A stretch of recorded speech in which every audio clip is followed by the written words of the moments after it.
नमस्कार. अ,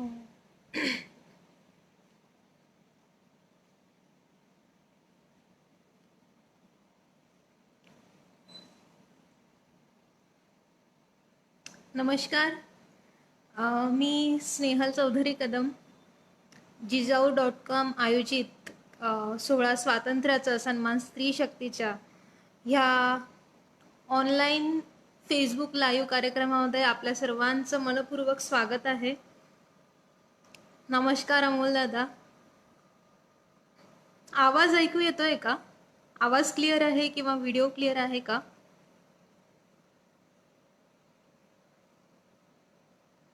okay, perfect. जय Jijau Prakash sir. नमस्कार. नमस्कार माऊली दादा. मला असं वाटतं एक 5 मिनिटं थांबूयात का, म्हणजे अजून जास्त ऑडियन्स येईल आहे.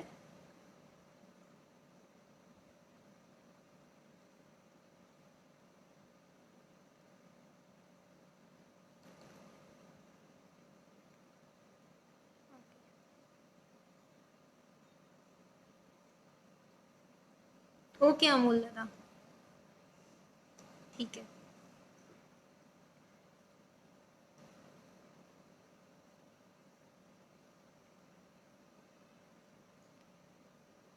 ओके, नमस्कार. मी स्नेहल चौधरी कदम. आज मी तुमच्याशी गप्पा मारायला आली आहे. आणि जी पण लाईव्ह सध्या लोक आहेत, मी त्यांना रिक्वेस्ट करते, आपल्या आजूबाजूच्या पण ज्या काही स्त्रिया असतील, ताई असेल, बहिणी असेल, तुम्ही अजून एक 2-3 मिनिटात जरी त्यांना इन्फॉर्म करू शकलात की लाईव्ह सेशन चालू आहे, तर त्यांच्याशी इंटरॅक्ट करायला अजून जास्त मजा येईल. Hello Prashant sir.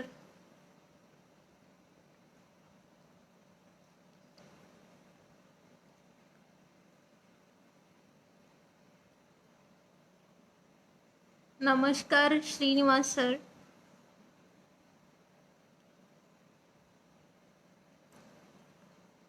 हो, सध्या कोरोनाचा काळ, सगळ्यांनी काळजी घ्यायला हवी. विनाकारण घराच्या बाहेर पडू नका. जेव्हा काम असेल तेव्हाच पडा. सो तर मला वाटतं आपण चालू करायला हवं. नमस्कार, मी स्नेहल. आणि मी सर्वप्रथम आयोजकांचे खूप जास्त आभारी आहे की त्यांनी मला इथे बोलण्याची संधी दिली.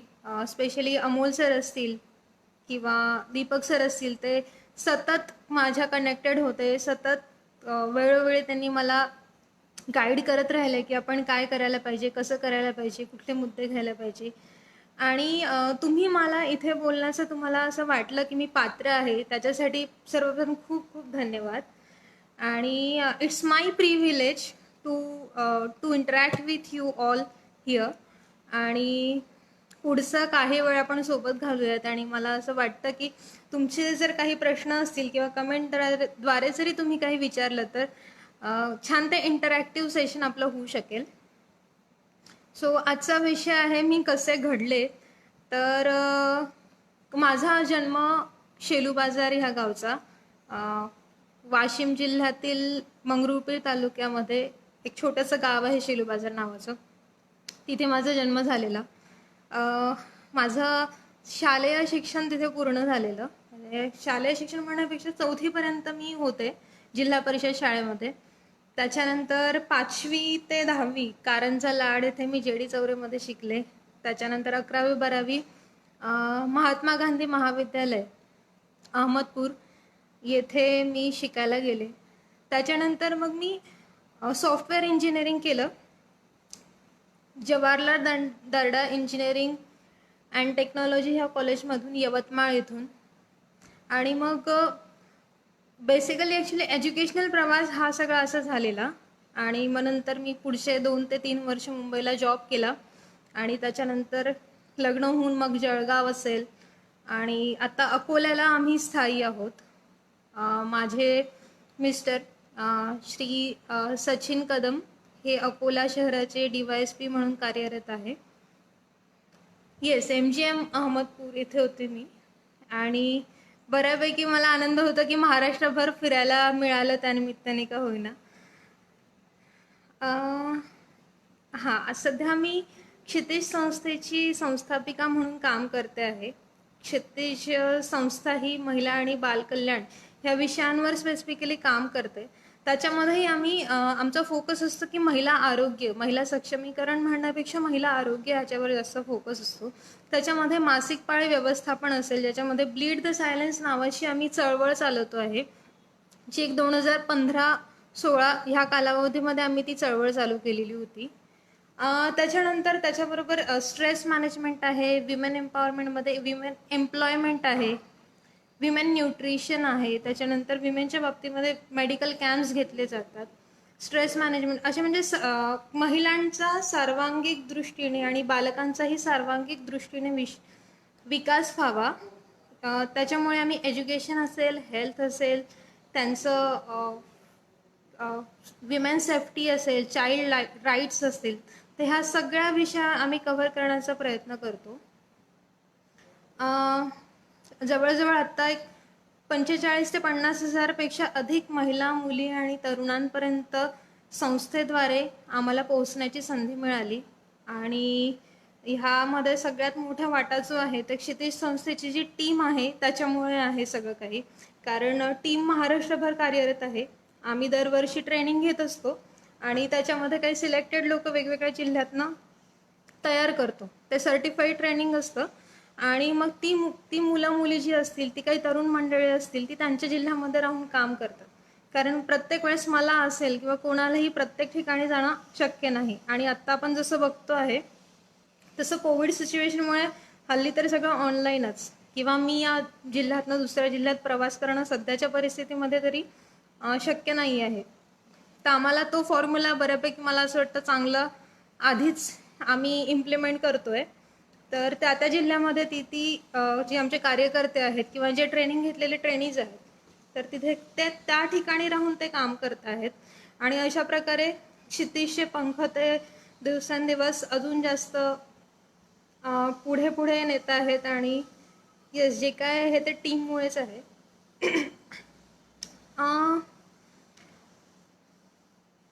Yes, thank you Amol sir.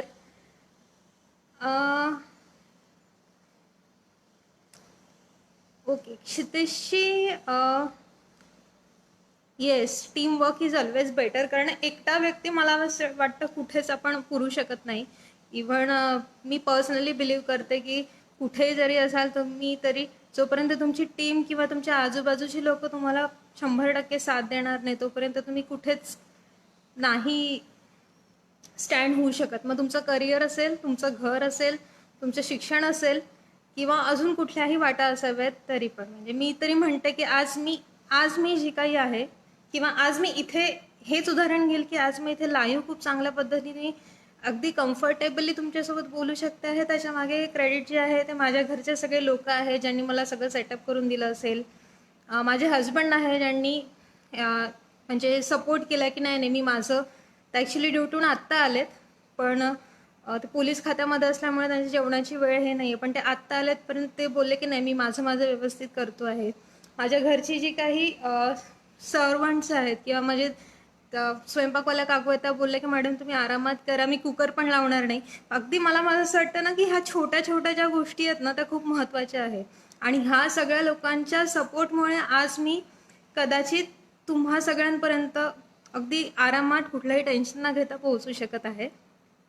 Yes, so सुरुवात कशी झाली, म्हणजे स्पेसिफिकली मला बोलायला आवडेल की सोशल वर्क किंवा सोशल सर्व्हिस म्हणजे कम्प्युटर सायन्स इंजिनिअरिंग मी केलं आणि मग तिकडनं सोशल सर्व्हिसकडे कसे वळले. तर बेसिकली मला असं वाटतं ते प्रत्येकामध्ये एक स्पार्क असतो, ती ठिणगी प्रत्येकामध्ये असते. फक्त त्या सगळ्या गोष्टींसाठी आपल्याला त्या गोष्टींची जाणीव होणं किंवा कोणीतरी त्याला आपल्याला मोटिवेट करणं, कोणीतरी त्या गोष्टीसाठी इन्स्पायर करणं हे खूप महत्त्वाचं असतं. म्हणजे त्या गोष्टीची जाणीव करून घेणं, हां बॉस हे तुझ्यामध्ये ही गोष्ट आहे. तर त्याच्यामुळे मला असं वाटतं तो स्पार्क प्रत्येकामध्ये असतो, फक्त त्याची वेळीच ती जाणीव व्हायला हवी. तर जेव्हा मला इंजिनिअरिंग करायचं होतं तेव्हा मी माझ्या पेरेंट्सला सांगितलेलं होतं. म्हणजे माझ्या पेरेंट्सचं एकच म्हणणं होतं की ॲक्च्युली जी काही समाजाची परिस्थिती आहे त्याच्यामुळे तुला जे काही करायचं ते कर. पण इंजिनिअरिंग टू बी ऑनेस्ट मी एवढ्यासाठी केलेलं की पहिलं कारण म्हणजे कुठली तरी चांगली डिग्री हवी होती. आणि जेव्हा मी 11वी-12वीला होते तेव्हा टू बी ऑनेस्ट इंजिनिअरिंग आणि डॉक्टर हे खूपच प्रचलित होतं आणि तेव्हा हेच करायचं असं सगळं ठरलेलं. दोनपैकी कुठली पण एक डिग्री घ्यायची. आणि दुसरं महत्त्वाचं कारण होतं की घरच्यात चांगला मुलगा मिळाला पाहिजे, त्याच्यामुळे तुला सोशल वर्क करायचं ते कर.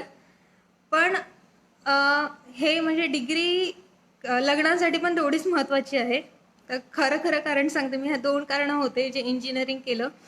पण इंजिनिअरिंगला ॲडमिशन घेतानाच मी माझ्या पेरेंट्सला क्लिअर केलं होतं की मी इंजिनिअरिंग तर करते आहे, पण फायनली मला जे काही करायचं आहे ते मला असं पर्सनली वाटतं की माझं समाजाचं काहीतरी देणं लागतं. आणि त्याच्यामुळे मला जे काही आहे ते मला माझं आयुष्य असेल किंवा मला जेवढं काही करता येईल तेवढं मी क्षितिजद्वारे असेल किंवा कुठल्या पण संस्थेद्वारे मी ती समाजसेवा करायला पाहिजे असं मला वाटतं. समाजसेवेचा जो विचार आहे हा कुठून रुजला ह्याविषयी मला बोलायला आवडेल की माझं घरचं जे काय बॅकग्राऊंड होतं ते ऑलरेडी खूप जास्त सोशल होतं, खूप आध्यात्मिक होतं. आणि अगदीच माझी वेल बॅलन्स फॅमिली आणि अगदी छोट्या छोट्या खूपच वैचारिक वृत्तीचे आई वडील असतील, आजी आजोबा असतील आणि घरातली सगळीच मंडळी अशी होती ना की जी थोडी सोशल बॅकग्राऊंडची होती. म्हणजे लहानपणापासूनच बाबांचं संस्थान होतं आणि त्याच्यामध्ये आम्ही सेवेसाठी जायचो, घरची सगळी मंडळी जायची, आई अध्यात्मामध्ये होती. त्याच्यामुळे मला असं वाटतं बेसिकलीच ते जे काही विचार होते ते माझ्यातनं तिथूनच संस्कार पडत गेले, तिथून ते रुजत गेले. आणि येस प्रकाश सर, माझं इंजिनिअरिंग झालं यवतमाळमधनं. मी सॉफ्टवेअर इंजिनियर आहे आणि मग सॉफ्टवेअर इंजिनिअरिंग कंप्लीट करून ॲक्च्युली इंजिनिअरिंग सुरू असतानाच मी क्षितिज नावाच्या ग्रुपची स्थापना केली होती. म्हणजे तेव्हा संस्था वगैरे तर काही रजिस्टर नव्हती केलेली, पण तेव्हा क्षितिज नावाचा ग्रुप म्हणजे कसंच आमचे कॉलेजचे जे काही मित्रमंडळी होतो त्यामुळून आम्ही एक असा ग्रुप तयार केला मुला-मुलींचा. आणि मग त्याच्या थ्रू आम्ही वेगवेगळ्या ॲक्टिव्हिटीज घेतो. तर मग तेव्हा ॲक्टिव्हिटीज काय घ्यायचो तर जुने कपडे गोळा करायचे, त्याला सॅनिटाईज करायचे किंवा धुवून प्रेस करायचे आणि जे गरजू व्यक्तींना द्यायचे असतील किंवा बर्थडे सेलिब्रेट करणं असेल अनाथाश्रम वृद्धाश्रममध्ये, अगदी छोट्या छोट्या ॲक्टिव्हिटीज, मग वृक्षारोपण असेल, असं कॉलेज लेवलला आम्ही ह्या सगळ्या ॲक्टिव्हिटीज घ्यायचो. आणि हळूहळू हळूहळू खूप लोक ह्याला जुळत गेली. आणि मग आम्ही नंतर ठरलं की क्षितिज संस्थेची आपण स्थापना करायला हवी, म्हणजे जेणेकरून आपलं कार्य पण वाढेल. आणि येस, तर असं म्हणतात ना की प्रत्येक गोष्टीला एक टर्निंग पॉईंट असतो. आणि येस, मला असं वाटतं तो टर्निंग पॉईंट माझ्याकडे आला. जसं सगळ्यांच्या बाबतीत होतं तसे अगदीच नॉर्मली माझ्या बाबतीत झालेलं की मला माहिती नव्हतं की एक्झॅक्टली कुठल्या विषयावर आपण काम करायला पाहिजे. मला आठवतं की मी 11वी-12वी असताना अहमदपूरला होते आणि मग तिथेच काहीतरी मग स्ट्रेस थोडा रिलीज करायला मग मी अनाथाश्रमांमध्ये वेळ घालवायला जायचे किंवा वृद्धाश्रमांमध्ये वेळ घालवायला जायचे. आणि त्याच्यानंतर असं होत गेलं ना की तिथले मुलं खूप फ्रेंडली माझ्याशी झाले आणि आम्ही खूप छान गप्पा मारायला लागलो, पर्सनल गोष्टी शेअर करायला लागलो. आणि हळूहळू तिथल्या मुली प्रश्न विचारायला लागल्यात. मग मासिक पाळीच्या बाबतीत असेल की पांढरं पाणी जाण्याच्या बाबतीत असेल, ताई पोट दुखतं आहे, ताई पाठ दुखते आहे. अगदी इथना प्रश्न होते की अनाथाश्रमातली जी मुलं आहेत ती आमच्या ब्रेस्टकडे बघतात किंवा आमच्या स्तनांना हात लावू बघतात. म्हणजे अगदी अशा साध्या अगदी अशा गोष्टी पण विचारायला लागले. एवढी जवळीक आमची झालेली. आणि मग मला प्रश्न पडायला लागली, हां आपण ह्याची उत्तरं द्यायला हवी. आणि एकदा असा इन्सिडेंट झालेला की एक मुलगी शाळेतनं तासिका सोडून आश्रमामध्ये आलेली आणि मग मला आश्रमातल्या सुपरवायझर की स्नेहल तू लगेच आहे, त्या मुलीने स्वतःला रूममध्ये कोंडून घेतलं आहे. आणि मग मी तिथे पोहोचली, त्या मुलीला आम्ही कसं बसं बाहेर काढलं. आणि मला अजूनही तो क्षण जसाच्या तसा आठवतो आहे की तिला जेव्हा आम्ही बाहेर काढलं ती फक्त बिलगली. ती कंटिन्यू मिठीमध्ये होती, रडत होती. आणि मी तिला विचारलं, अगं तुला काय झालं ते तरी सांग.